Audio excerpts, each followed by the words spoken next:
Thank you, Amanda.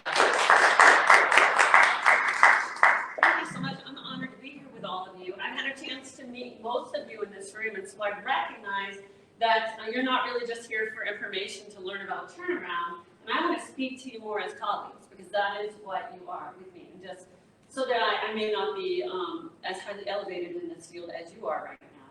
But I wasn't sure what to talk about here, because as Amanda just said, and as I'm going to tell you, I can experience in every one of the things that the issues that touch the lives of your clients, right?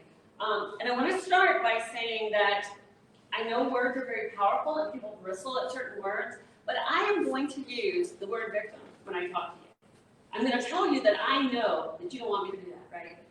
And that survivor is the more appropriate way to deal with trauma and to talk to people in a therapeutic way. So whenever I talk to someone who is an actual survivor of any sort of abuse, that is how I would refer to them, to give them agency, to take the onus off of the abuser and onto the person. So I recognize that. But the reason that I want to use those two terms is they're not interchangeable to me, right? I have worked on going way, way, way, way back, right? I've worked on suicide crisis lines, starting back in you're gonna know how old I am, 1989, right? I worked in domestic violence shelters in Iowa and developed policy for the women and children there so that they could move, and this is the point, from being victims to being survivors. It doesn't always happen overnight, and to be honest, you and I both know it doesn't always happen. Not everyone who experiences abuse survives, right? What you do, what we all do as advocates and activists, and what we can do as policymakers, that's what closes that gap and helps them evolve from victimization to true survivorship, right? And I want to be a part of that. You need that help. This is where my heart lies. So I'm going to tell you that one way that I did that this year, a very small way, is that we had a situation, a constituent called me up and said that her daughter, who was 15 years old at the time, had been sexually molested at her first workplace, some job, right? And that she did what we tell our kids always to do, right? What do you tell them to do? Go to the police. Right? She did that. She did that by herself at 15 years old and walked into a police precinct to report what had happened to her.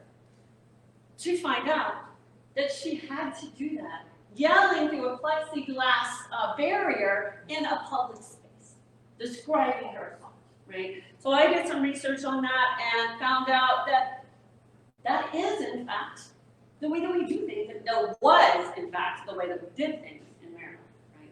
And put in the bill, along with my cross-file in the Senate, Senator Shelley Heddleman, who most of you probably know from her amazing work in this area, and all of these different areas.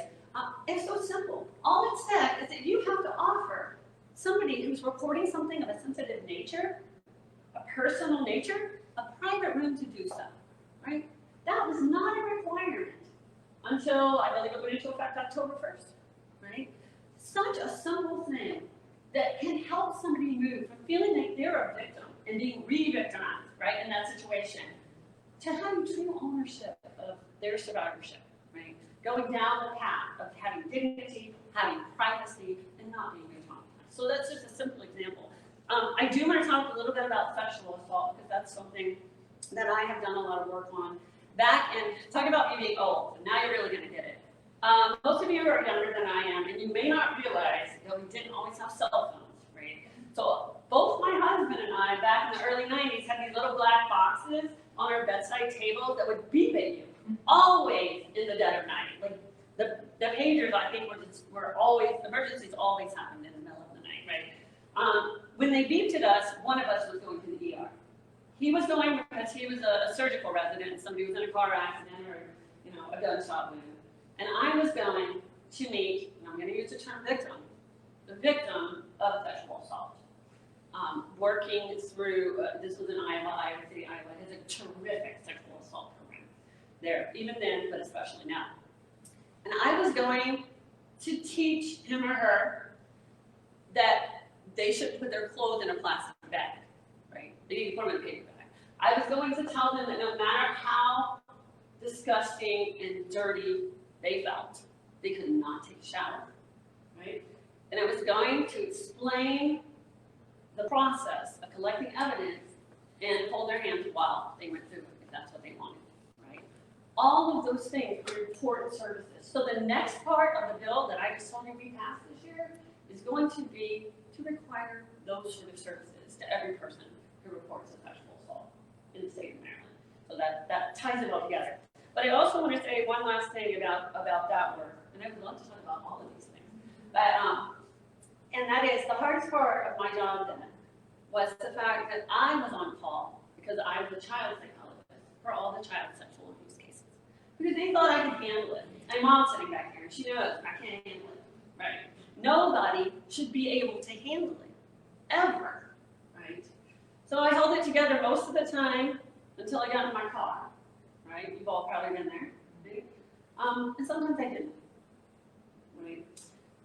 But I did understand the importance of that support and the trauma that is associated with those kinds of experiences, not just having them, but the way that they're approached after they happen.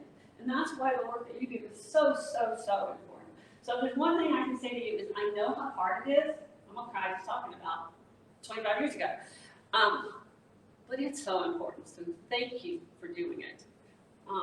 I think I'll stop there. I want you to know that I am here if you need me. I didn't bring you a check today, but I certainly want to be involved in your